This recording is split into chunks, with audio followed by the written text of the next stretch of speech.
Muito bem, boa noite. Boa noite a todas e a todos que estão sintonizando conosco. Muito obrigado aí pela companhia. Estamos começando. Vou dar uma arrumadinha aqui na câmera aqui.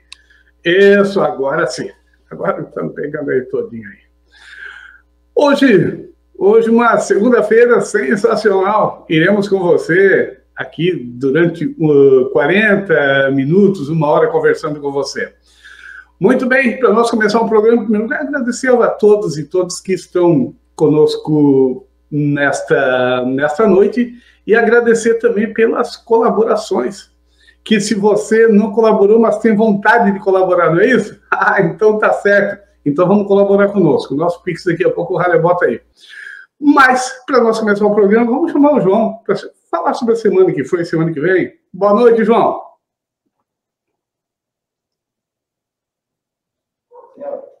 Tá sem áudio, João.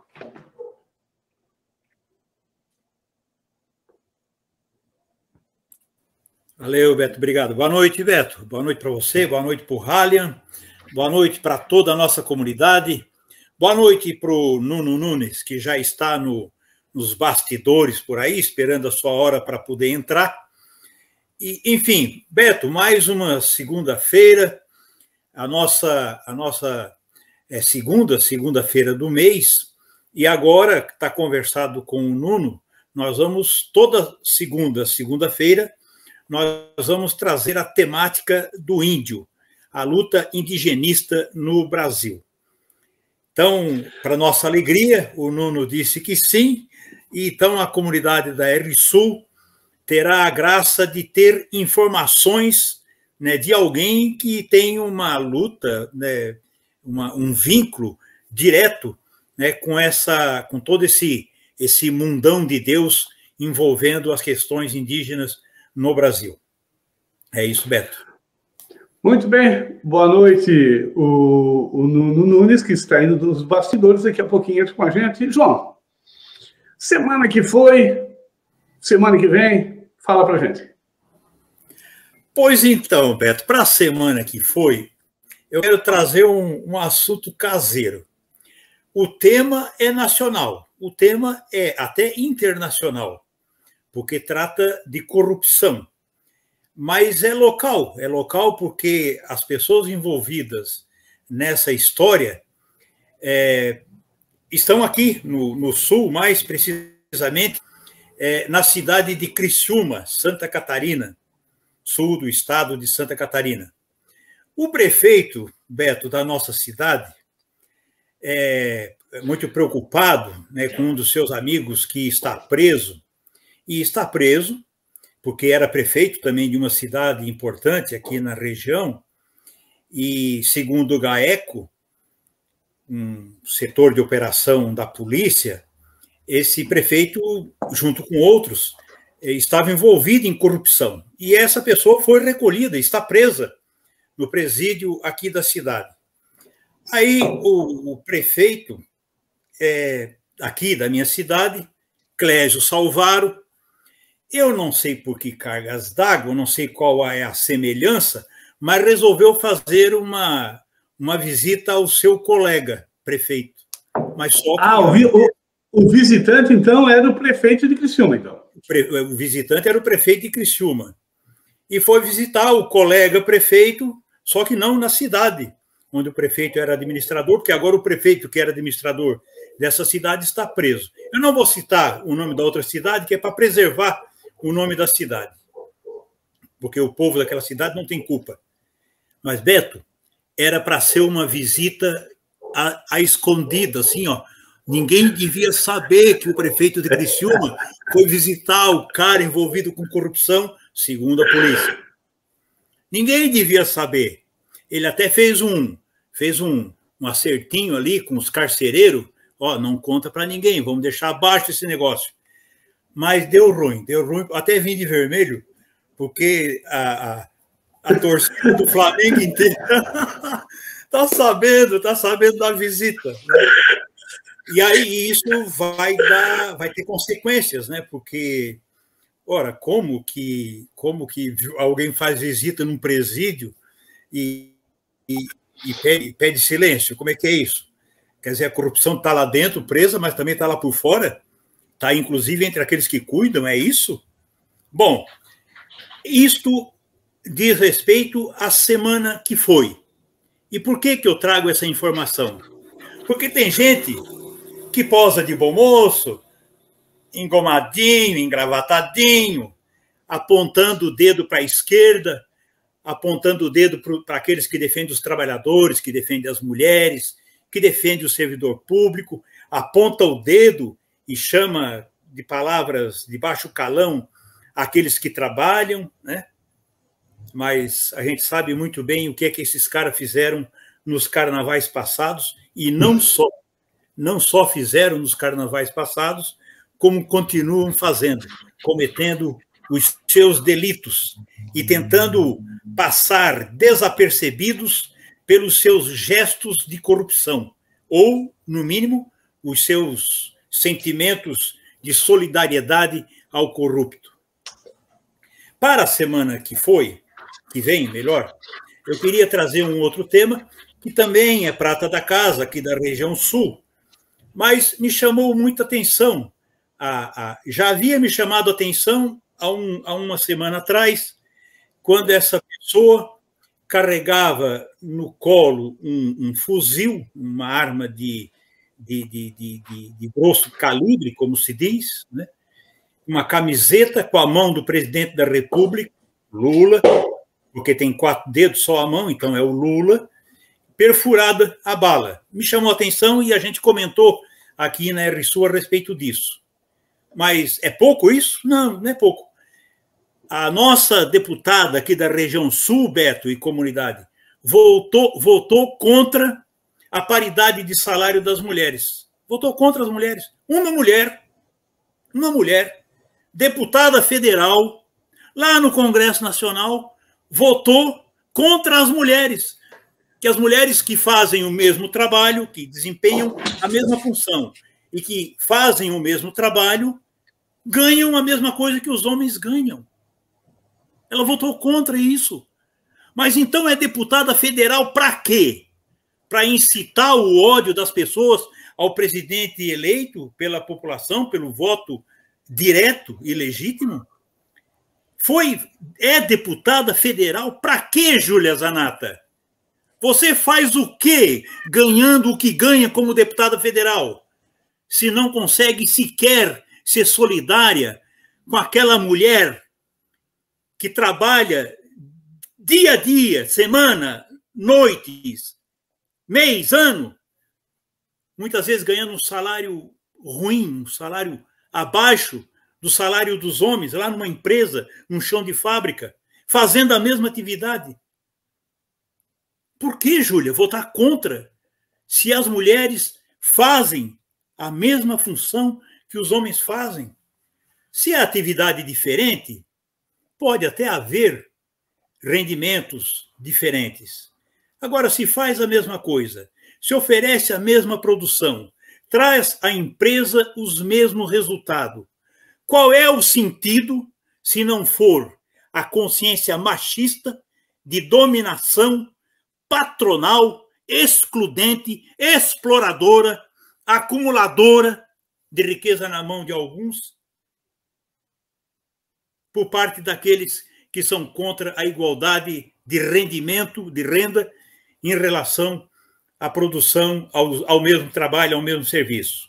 Então, eu queria trazer isso aqui na RSU, para a comunidade, porque está na hora, porque a gente fica falando muito de temas nacionais, como se as sacanagens acontecessem só longe da gente.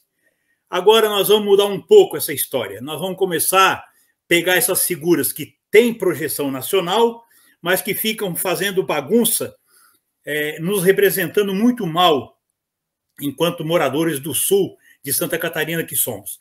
Então, comunidade, fica aqui o registro, fica aqui a denúncia. Tentando entrar num presídio escondido, fazendo visitas, sendo solidário a alguém que está preso com acusação de corrupção. E a outra, mulher, votando no Congresso Nacional contra as mulheres, porque o projeto trazia paridade de salários. Serviço igual, salário igual. Votou contra. Votou contra as mulheres. Então é isso, comunidade.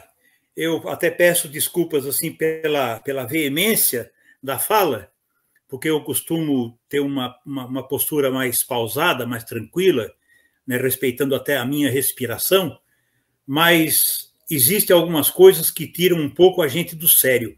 E a gente não pode jamais perder a nossa indignação diante desses abusos. E abusos daqueles que querem se colocar como mocinhos da história. Mocinhos e mocinhas. É isso, comunidade. Essa da Júlia Zanata, como tu falasse, é bala de prata, né? Porque, pelo amor de Deus, eu jamais imaginaria uma mulher votando contra as próprias mulheres. Principalmente as mulheres que foram a maioria que votaram na Júlia Zanata, né? Então, é uma barbaridade. Muito bem, para falar do tema acampamento Terra Livre, vamos chamar agora o nosso querido companheiro de lutas, Nuno Nunes. Boa noite, Nuno. Boa noite, João Paulo, boa noite, Beto. Prazer estar aqui de novo com vocês. Espero que estejam me ouvindo bem. Bem, tranquilo. Ótimo. Bem. Então, vamos lá. Nuno, o que significa o acampamento Terra Livre? Ótimo. A gente teve essa semana que passou, a gente teve esse evento nacional, né, dos povos indígenas, e que foi um evento nacional e internacional, né, reconhecido em vários países que acompanham a situação dos povos indígenas aqui no Brasil. Basicamente, a gente tem uma referência na nossa tradição como trabalhadores, como seres humanos organizados que somos, né, com os sindicatos, as federações e as confederações, né? Assim que se organiza a nossa democracia, o nosso país.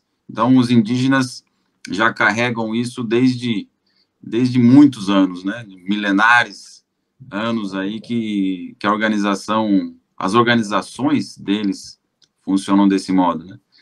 Que inclusive inspirou muitos clássicos da literatura europeia que a gente costuma citar, né, de organização social, e por conta do modelo que é feito para chamar os povos, né? Então, o nome hoje dessa Organização Nacional dos Povos Indígenas é Articulação dos Povos Indígenas do Brasil, a PIB, que é a sigla. Aí o site é a PIB Oficial, nas redes sociais todas como a PIB Oficial, e ela é a que chama, né? Ela é a Confederação dos Povos Indígenas. E ela chama quem? Chama as organizações regionais dos povos indígenas, que a gente tem na Amazônia, a COIAB, que é a Coordenação das Organizações dos Povos Indígenas da Amazônia Brasileira. A gente tem no Nordeste a APOIME, que é a Articulação dos Povos Indígenas do Nordeste, Minas Gerais e Espírito Santo. E temos no Sudeste a ARPIN Sudeste, que é a Articulação dos Povos Indígenas do Sudeste. No Sul temos a Articulação dos Povos Indígenas do Sul, que é a ARPIN Sul. Mato Grosso do Sul temos o Conselho Terena, do povo indígena Terena, da região do Pantanal. Temos também a Atiguaçu, que é a reunião dos indígenas Guarani Kaiowá. E o nosso povo Guarani aqui do litoral de Santa Catarina é organizado na Comissão de Terra Guarani Ivirupá, que é a CGY, a sigla. E então, todos esses povos se organizam a partir das suas comunidades, das suas aldeias, né? Que tem os Tuxaua, como chamam na Amazônia, tem os caciques, como chamamos aqui, que são as lideranças, que são os representantes, né? Então, eles são a base da organização. E todos reunidos, né, nas suas regiões, tomam as suas decisões regionais, nas suas organizações regionais, e quando há o chamado nacional, se reúnem em Brasília, anualmente. Esse é o 13º acampamento Terra Livre, e é um grande fórum, né, da APIB, um grande fórum dessa Confederação dos Povos Indígenas, e tiveram lá presentes umas 5.000, 6.000 pessoas de todo o Brasil. Teve gente que demorou um mês para chegar em Brasília, saindo das suas aldeias da Amazônia de barco, chegando até as cidades, pegando ônibus, avião, né? Aqui do Sul foi uma comissão de ônibus até Brasília, né, do povo Guarani, uma do povo Caingangue, do povo Xoclém, e Charrua também estiveram presentes, Xetá estiveram presentes. Então, é uma grande festa da democracia que os povos indígenas promoveram, né? E debates sobre todos os temas que os envolvem, assim como envolve a gente, né, que vive na democracia, que é saúde, educação, terra, a melhoria de suas vidas com moradias, com qualidade de vida, projetos de educação para a universidade, apoio aos estudantes indígenas que têm que sair de suas terras e morar nas cidades, né, para fazer as suas pesquisas.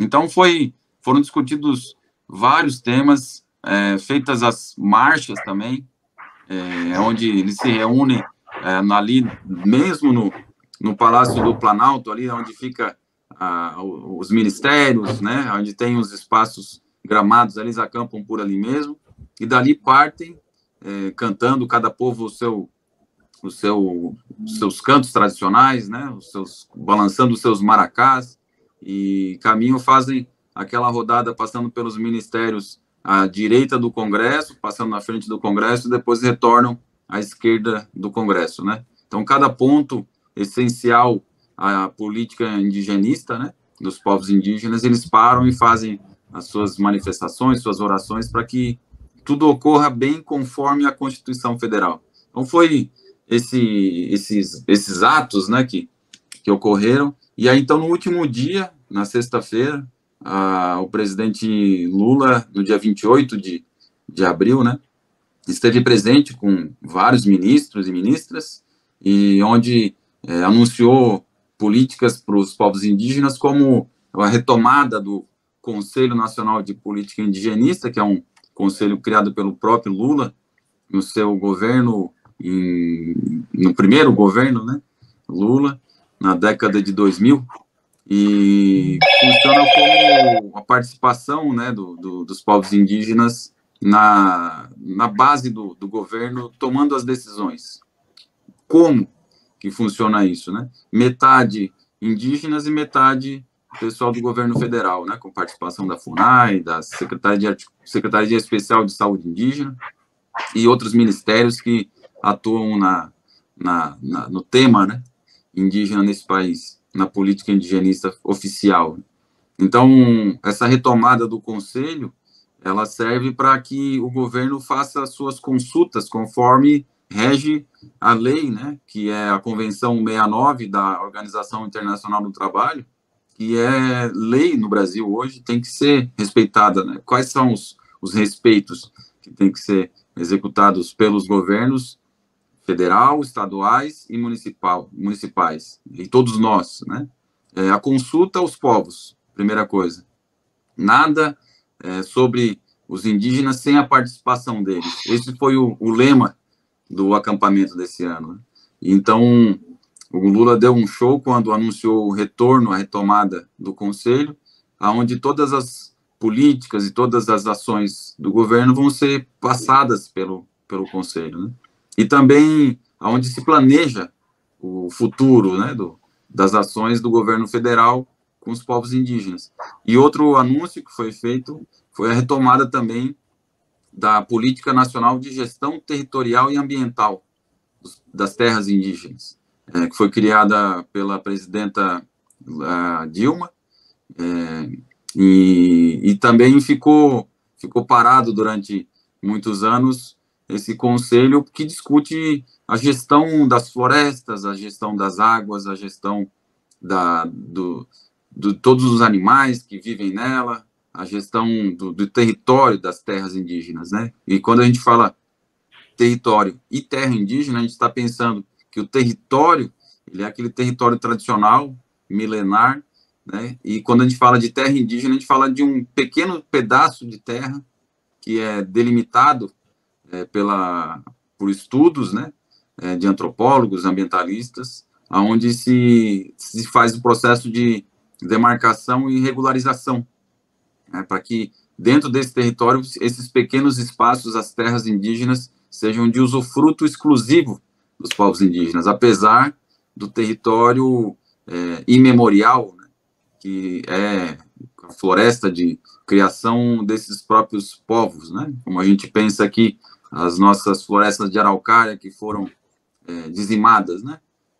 Quem participou ativamente do plantio durante milênios dessa floresta de araucária, né? Como a gente costuma estudar, né? Que foi a gralha azul, né? A gralha azul, ela teve sua participação, mas quem plantou realmente ali foram os caingangue e os choclen, né, que eles usam a araucária, né, e como uma planta tradicional, que ela serve para alimentação, como para remédios. Então, quando a gente pensa na araucária, as araucárias espalhadas por aí, elas são imensas roças desses povos, né, roças de longo prazo, onde se faz o plantio dessas frutíferas, né, e também ervas medicinais, que são as araucárias, e todas conectadas com a cosmologia desses povos, né? Assim também o povo guarani, que tem as suas plantas que estão aí nas nossas cidades, os gerivá, né? Que inclusive alguns chamam de Jussara e até de Içara, né? Que dá o nome ao município de Içara, o município de Criciúma, onde nasci, na sua Avenida Centenário, ela é completa ali de Jussara, né? Aquela palmeira, né? Palmito Jussara, que é a coisa mais linda da cidade, inclusive é o símbolo do município, né? O símbolo do time do Criciúma, né? Que é as palmas, né? Da Jussara, as folhas da Jussara estilizadas. Então, essa presença do presidente Lula também foi para garantir alguns territórios, algumas terras indígenas dentro desses territórios, que foram 6 homologações de terra que ele fez, né, no dia 28. Então, teve uma do povo caingangue no Rio Grande do Sul, no município de Rio dos Índios, que é apenas um pedaço pequeno, minúsculo, do território tradicional do povo caingangue. Tivemos também no Acre, no Ceará, em Pernambuco, 2 em Pernambuco, e agora me perco a conta aí, mas não tivemos nenhuma no nosso belo estado de Santa Catarina, infelizmente, mas teremos em breve, né? Essa é a promessa, né? E que é a terra que está pronta para homologação, que fica em Palhoça, a terra indígena Morro dos Cavalos, do povo Guarani, e todos nós já passamos dentro dela, e não a conhecemos porque passamos em alta velocidade pela BR-101. Então, o presidente não pôde assinar essa terra porque ela segue aguardando uma decisão do Supremo Tribunal Federal, que deve sair no dia 7 de junho, que é a votação dos ministros do STF, sobre o tema que é muito discutido no mundo jurídico hoje, que é a tese do marco temporal, que basicamente ela tenta garantir terras indígenas apenas aos indígenas que estavam presentes, né, no dia 5 de outubro de 1988. Foi o dia que o Ulisses Guimarães levantou a Constituição Federal e disse que Deus cuide dessa nação. Então, a tese de que se os indígenas estivessem nessa terra, nessa área, no dia 5 de outubro, então seria demarcado. Se tivessem chegado depois do dia 5 de outubro, no dia 6 em diante, então essa terra não seria demarcável, né? Então essa tese, ela tenta limitar os direitos dos povos indígenas, é uma tese judicial, né? Ela foi implantada por advogados ruralistas de outra confederação, a Confederação Nacional da Agricultura e Agropecuária, né? Que estão bem armados aí com seus deputados federais, deputados estaduais, governadores, prefeitos, né, ao longo do Brasil inteiro, e estão todos atentos também e atentas à votação no dia 7, porque são contrários, né, a essa votação, porque vamos ganhar, né, vamos ganhar ali, a prévia é de 8-10, aliás, de 8-2, a votação, né, que se faz aí as contagens de voto dos ministros, são 11 ministros, um já votou, que é o ministro Fachin, que é o relator, né, do processo, votou contra a tese do marco temporal e a favor dos povos indígenas, né? Então, a gente tem aí alguns ministros que já se sabe que vão ser a favor do marco temporal e contra os indígenas, né? Que é o ministro Nunes Marques, esse que leva o meu sobrenome com ele, mas não temos nada a ver. Não somos da mesma família e das mesmas ideias também. Né? Somos uma oposição, né? Então, e o outro que é esse ministro que foi nomeado pelo ex-presidente que está aí agora respondendo pelos seus atos, né? E agora eu esqueço o nome dele, não é Alexandre? Eu não lembro o nome dele. Alexandre Mendonça. Como é que é? André Mendonça. Esse aí que faz aí o papel também do algoz dos povos indígenas. Então, esses dois votos já sabemos que não teremos e nem nos interessa ter. Né? Eles que fiquem com as suas posições conforme os seus indicadores, né? Quem os indicou para estar lá no Supremo Tribunal Federal.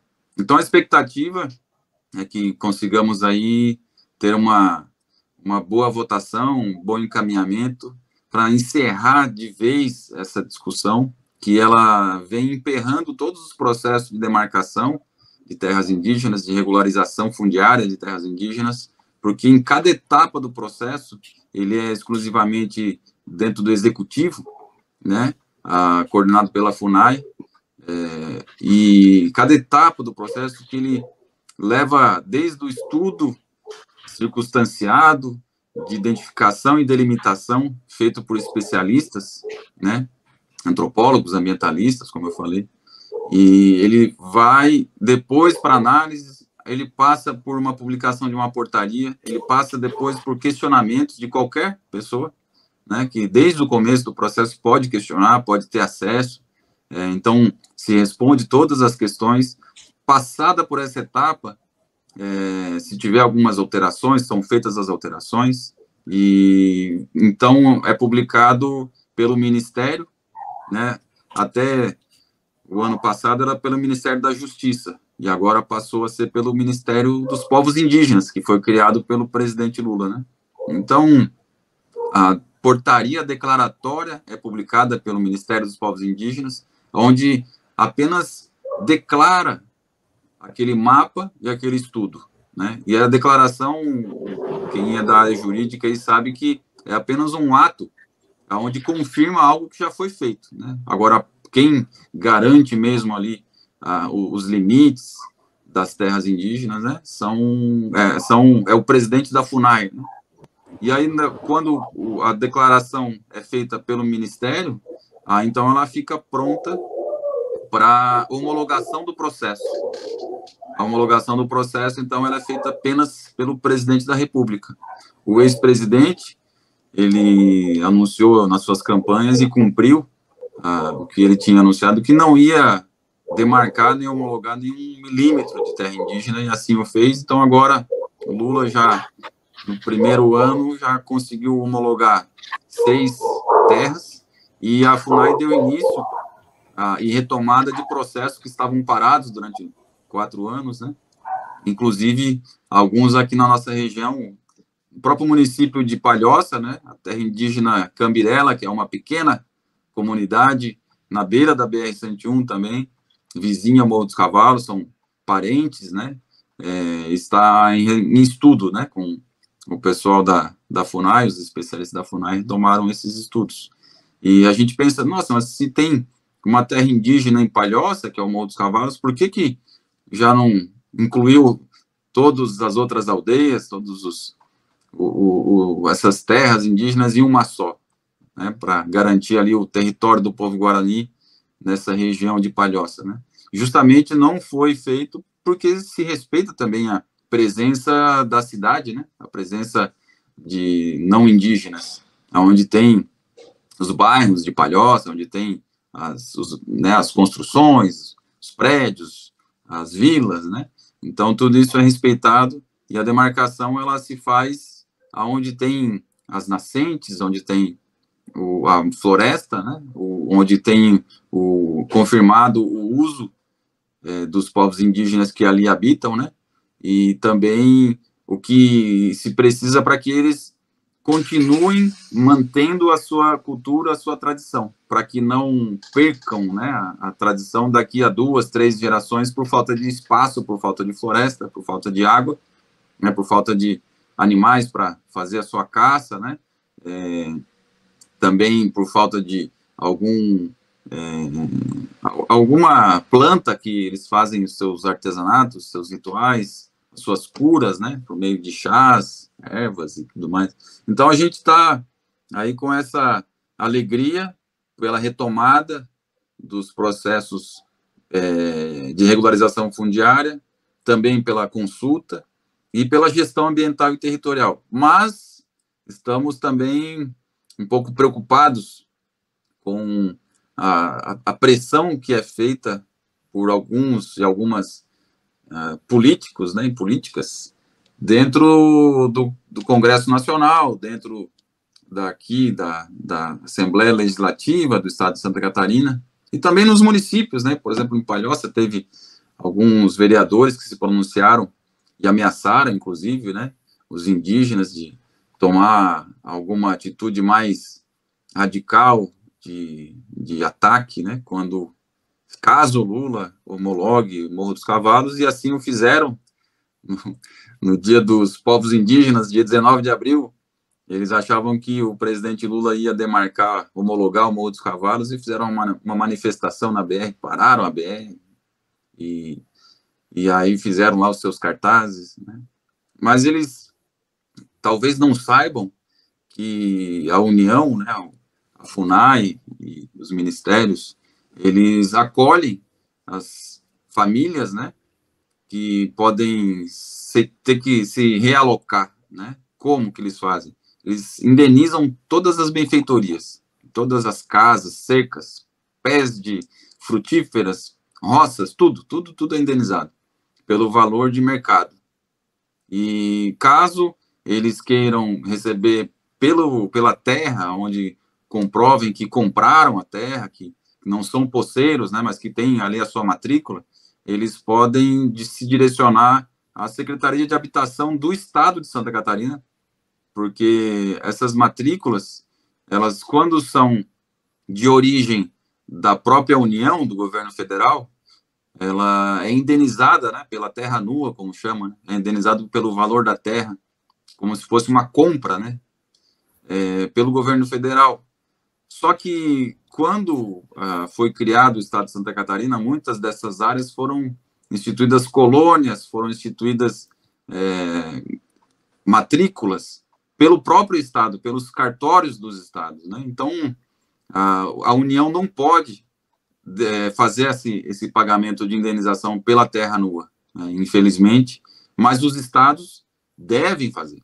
Como em Santa Catarina, a gente tem a Constituição Estadual de 1989, a gente tem o artigo 148A, que ele rege ali, ele diz que as famílias não indígenas, que porventura tenham que ser realocadas, né, retiradas de terras indígenas, eles têm o direito ou de receber indenização ou de o Estado encontrar um outro local e realocá-los, né, onde eles podem ir para esse novo local, pode ser próximo, pode ser em algum lugar, é o Estado de Santa Catarina que tem que resolver isso, né, e de alguma forma pode buscar uma parceria até com o INCRA, porque muitas dessas áreas, o INCRA, que está na posse, né, como áreas da União, e também áreas do próprio Estado ou de municípios, e essas áreas não faltam nos nossos municípios, o que falta é a boa vontade política de cumprir, né, o que está na Constituição estadual, e também o que falta é que os nossos deputados estaduais estejam atentos a isso para prever no orçamento que tenha um recurso para abraçar essas famílias e fazer uma boa realocação, né? Então, esse é um resumo do que a gente está vivendo aí. Nuno.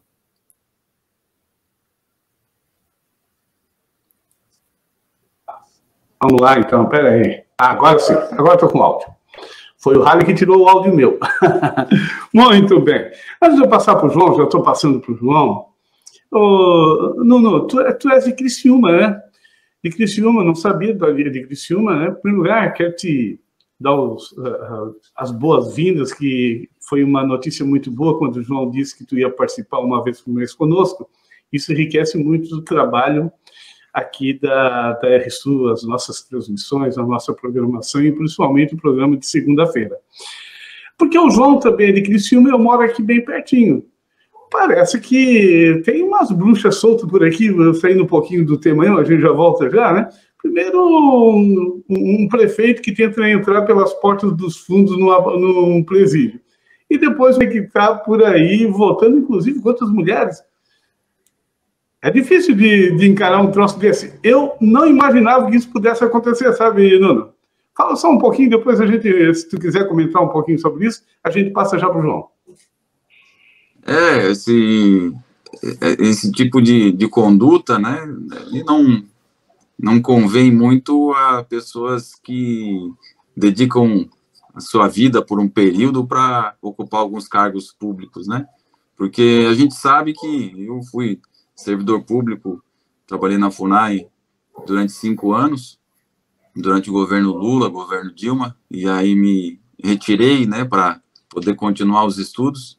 E a gente sabe que o servidor público, ele pode fazer o que está escrito na lei, né, o que tem a previsão legal nas normativas, nas portarias, né, e diferente dos cidadãos, né, os cidadãos, eles podem fazer coisas que não estão previstas, né, nas normativas. Ele só não pode, o cidadão não pode fazer aquilo que a lei proíbe, né? Então a lei fala, né, não pode matar.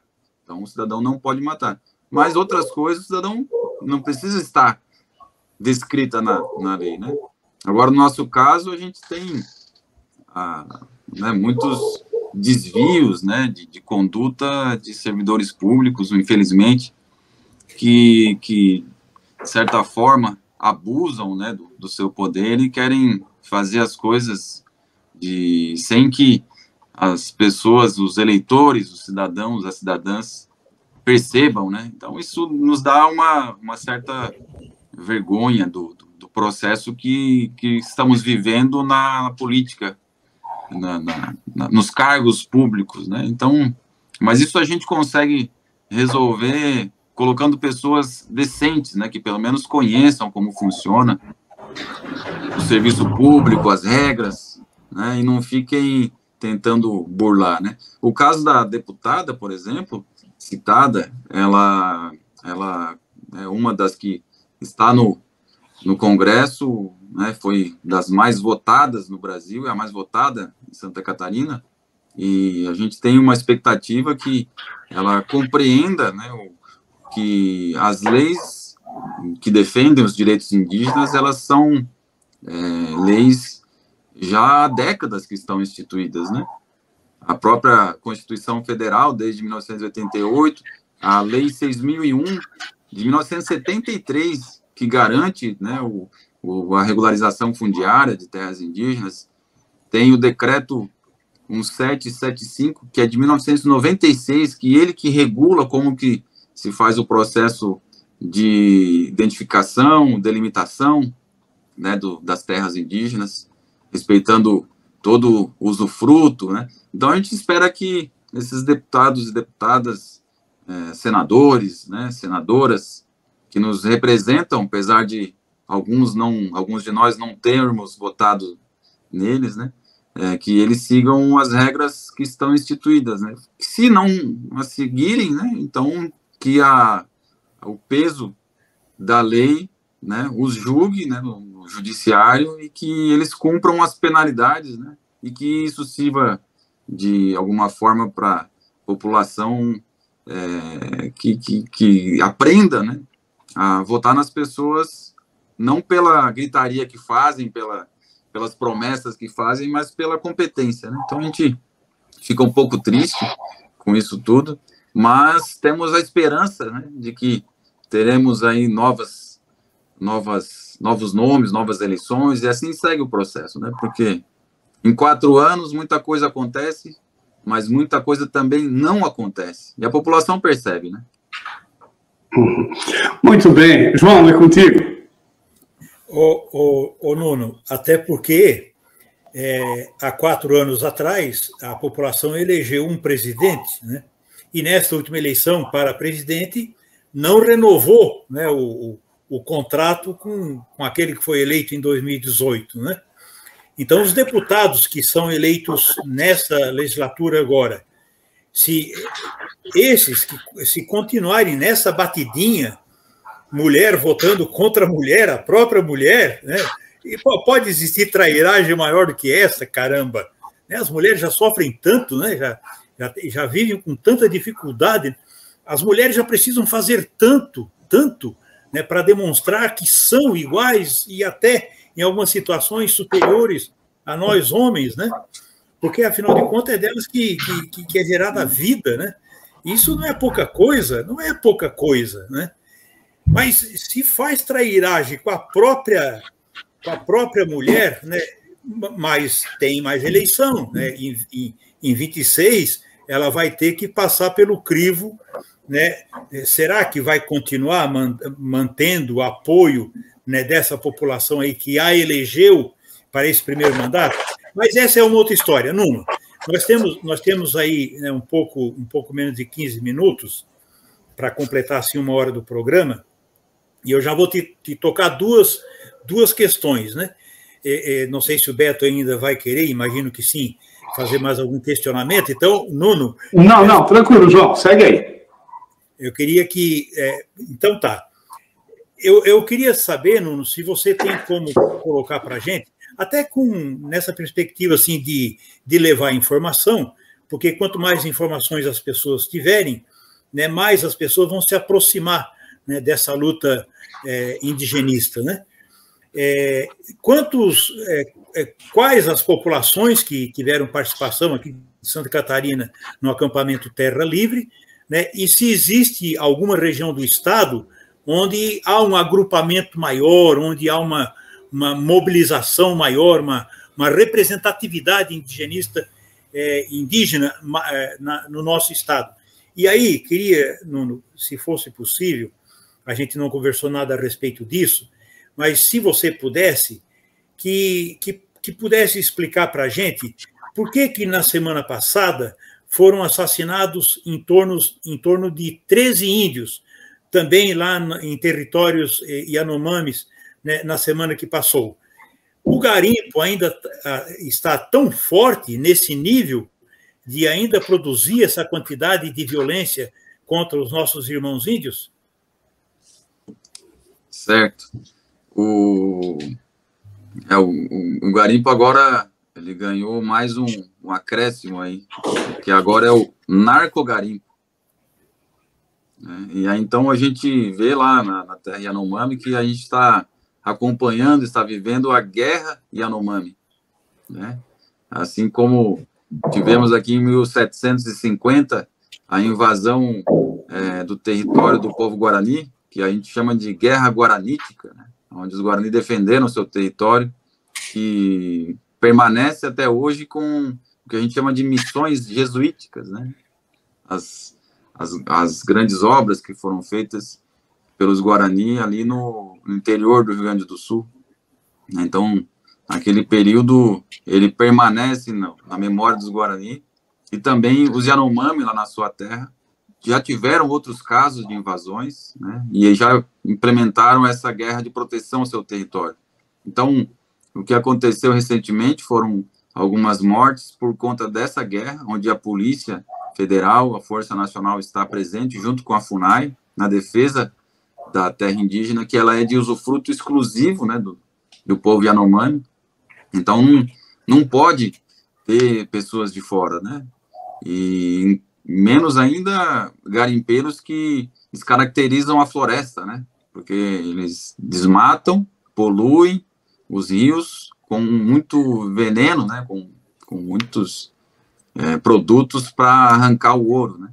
E para os Yanomami ainda é mais grave do que isso, porque para os Yanomami o ouro ele é uma doença, uma espécie de vírus, como a gente viveu aí a pandemia do Covid-19, né? Os Yanomami, eles dizem que, na sabedoria deles, que já tivemos muitas dessas doenças, né, ao longo dos milênios, e os protetores, né, da floresta, os protetores do planeta Terra, né, os criadores do cosmos, né, eles transformaram essas doenças em pedras. Então, o ouro, eles são esses microseres que foram petrificados, né? Então, quando se mexe nesse ouro, os Yanomami logo falam, vai vir problema por aí, né? Inclusive, tem uma fala do líder Yanomami, Davi Kopenawa, no seu livro A Queda do Céu, onde eles se preocupam, né, que se mexe na floresta, o céu desmorona, né, o céu cai sobre nossas cabeças. Então, ele fala que, isso bem antes da pandemia, ele fala que se mexer ali pode acordar algumas doenças, né? Então, a gente viu falas dele logo depois, quando foi decretada a pandemia, né, global, e ele anunciou, né, que os Yanomami tinham avisado sobre que poderia acontecer alguma coisa, né? E então os Yanomami seguem lá, né, nessa guerra.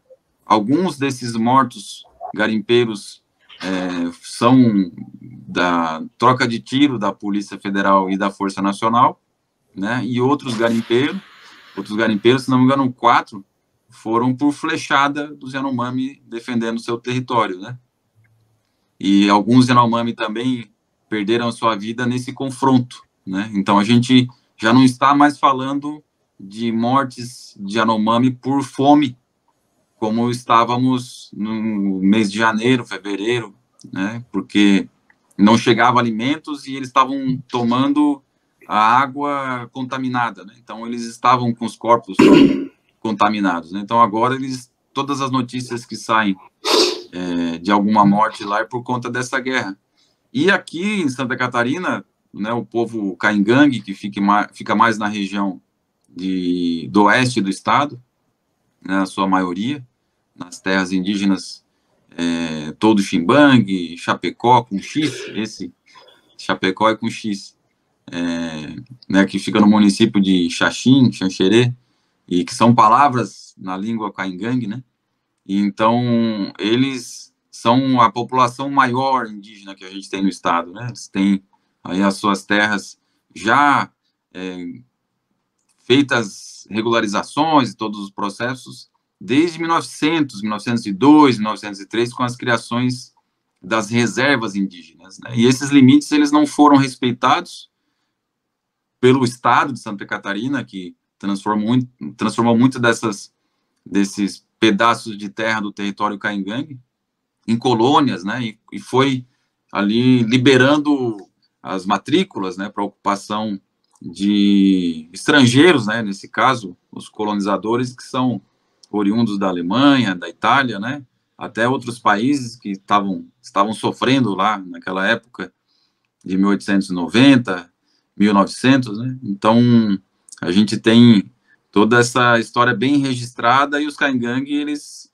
ainda continuam né, lutando pelo seu território, né. Os Xoclen são um povo também numeroso aqui em Santa Catarina, chega a uma população de 3.000, 4.000 pessoas, né? Os Caingangue passam de 5.000, mas os Xoclen, também conhecidos como Laclanô, aqueles que vivem embaixo do sol, né, a tradução, os Xoclen, eles eram 3 etnias aqui em Santa Catarina, e as que ainda estão, né, sobrevivendo em sua maioria são os Laclanô. Tem uma outra minoria, também é Xoclen, que vive numa terra indígena mais no meio oeste do estado, uma pequena terra indígena com 2, 3 famílias, que dá em torno de 30 pessoas, e os nossos Xoclen do sul do estado de Santa Catarina, que temos algumas famílias que ainda resistem, né, ali na região de Orleans e Uruçanga, e muitos ainda vivem em Tubarão, Criciúma, né, estão mais espalhados aí, que são aquelas pessoas que são chamadas de, que não são descendentes de italianos, de alemães, são chamadas de descendentes de bugres, né? Isso. Nuno, só vou te interromper, porque é oportuno fazer isso. Esses Xoclen que são da mesma tribo, né? Eles têm línguas diferentes ou mesmo em regiões diferentes do estado tem uma língua só, a mesma língua? E eles têm a mesma língua com dialetos diferentes, né? Ah, sim.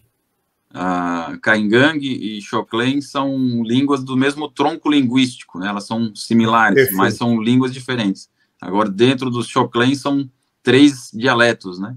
Então, permanece aí bem falado e bem registrado, né? O dialeto Laclanô, que é na região de José Boatê, Ibirama, ali, né? Doutor Pedrinho, Vitor Meirelles. E aí o povo Guarani que tem uma minoria, né? Na região norte e litoral de Florianópolis e sul de Santa Catarina. E tem umas aldeias Guarani também, lá no oeste do estado, na região, né, perto ali perto de Xaxim, né, da terra indígena Caingangue, porque durante muitos anos os Guarani eram retirados das suas aldeias e levados para lá, né? E aí, a contragosto, né, obviamente, e muitos de lá saíram e retornaram para o seu território de origem, né, que é o litoral de Santa Catarina, e são tratados como estrangeiros, né, pela imprensa mais oficial aí, né, do estado, né, como se fossem paraguaios, né, como se não fossem brasileiros, mas são pessoas, famílias, né, indígenas que têm direito ao seu território tradicional e está em processo de regularização, né? E aí, então, os Xoclen do sul do estado, por exemplo, eles não reivindicaram o seu território, não reivindicaram a sua terra. Eles estão só reivindicando reconhecimento, né, pela sua etnia, né?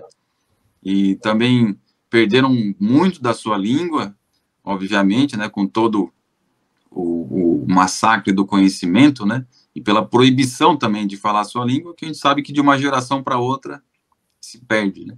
E então é isso que a gente está vendo aí, está vivendo essa retomada, como eles chamam, tanto dos seus territórios, com as demarcações de terras indígenas, quanto dos seus direitos, dos seus espaços de tomada de decisão, né, que são os conselhos e tudo mais.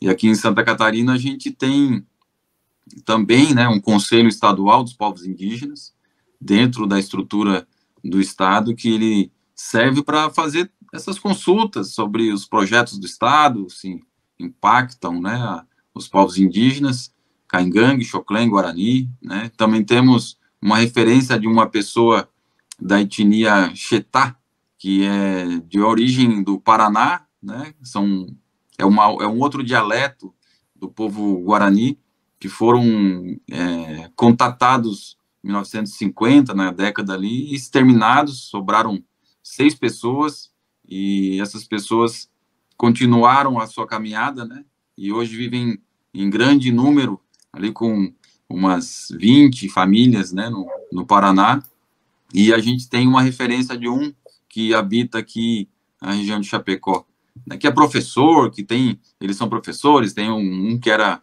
até guarda municipal, eles tocam a sua vida como nós, né, que também somos descendentes desses povos, muitas vezes não sabemos de qual origem, né, mas está nos nossos traços, né, na nossa pele, na nossa linguagem familiar também. Então, Santa Catarina tem essa resistência forte, e esses povos, eles foram participar, né, do acampamento Terra Livre, a sua maioria foi o povo Laclanô, Xoclen, né, da terra indígena Laclanô, na região de Ibirama, ali, José Boatê, né? E Ibirama não pega a terra indígena, mas a gente fala como referência. Né? E é José Boatê, Vitor Meirelles, Doutor Pedrinho, e eles foram por quê?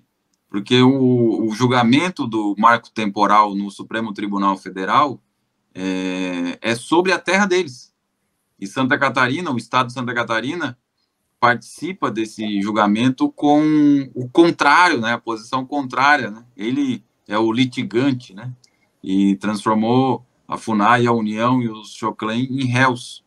A mesma coisa fez o estado de Santa Catarina contra os Guarani, na terra indígena Morro dos Cavalos, né, se posicionando contrário, com o argumento de que os indígenas não estariam ali durante a promulgação da Constituição Federal, em 5 de outubro de 88, e dando aos indígenas o peso de provar que estavam. Né? Só que isso já foi derrubado pelo próprio STF, que até os 5 de outubro de 88, os indígenas eram tutelados pela FUNAI, então eles não teriam nem condições de fazer um registro de boletim de ocorrência. Né? É tudo pela FUNAI.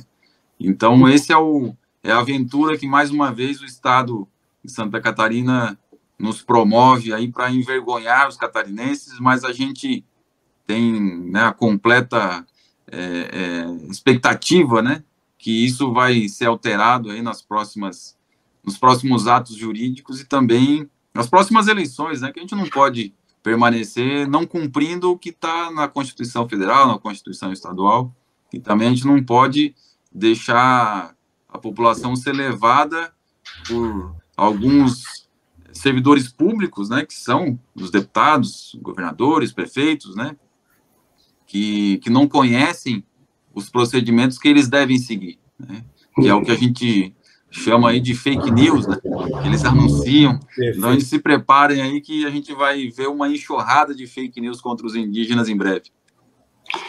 Muito bem. João, chegando ao final do nosso programa, foi bom conversar contigo novamente, João. É sempre uma alegria encontrar contigo aqui toda segunda. Alegria minha, Beto. Alegria minha poder estar contigo, com o Halen, com o Nuno, e poder estar junto com a comunidade DR-Sul, né, a quem peço, né, que contribua com o canal, além de estar com a gente, compartilhe, né, com seus contatos, permita que outras pessoas que não puderam estar aqui ao vivo recebam essas informações trazidas pelo Nuno Nunes, para que a gente, a partir do conhecimento, passe a ter um pouco mais de carinho, né, por essa população guerreira, corajosa, né, e esperançosa que são os nossos índios. A vitória deles é a nossa vitória.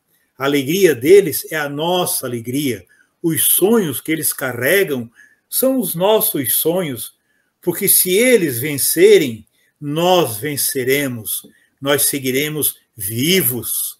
Então, toda a força. Por isso, compartilhe.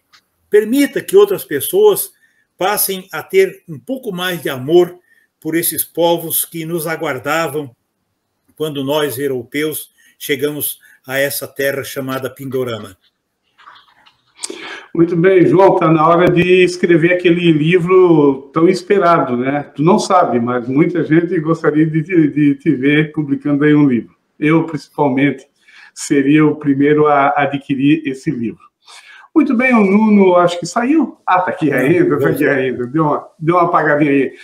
Nuno, alegria, seja bem-vindo ao nosso programa mais uma vez, muito obrigado. Esperamos, claro, vamos te esperar novamente com muita alegria no nosso próximo encontro. Obrigado, meu caro. Agradeço o convite aí, estaremos sempre juntos, né, com os povos indígenas. E eles têm um lema que a gente usa também aqui, diga ao povo que avance. Que bacana, show de bola, muito obrigado. Muito obrigado a todas e a todos que nos acompanharam. Compartilhe esse vídeo com seus contatos, porque são informações riquíssimas que eu não conhecia, essas informações que recebemos aqui hoje com o Nuno e com a participação do João. O Halen esteve aqui na técnica de som. E você aí do outro lado nos assistindo, muito obrigado, forte abraço, até o nosso próximo encontro. Até lá.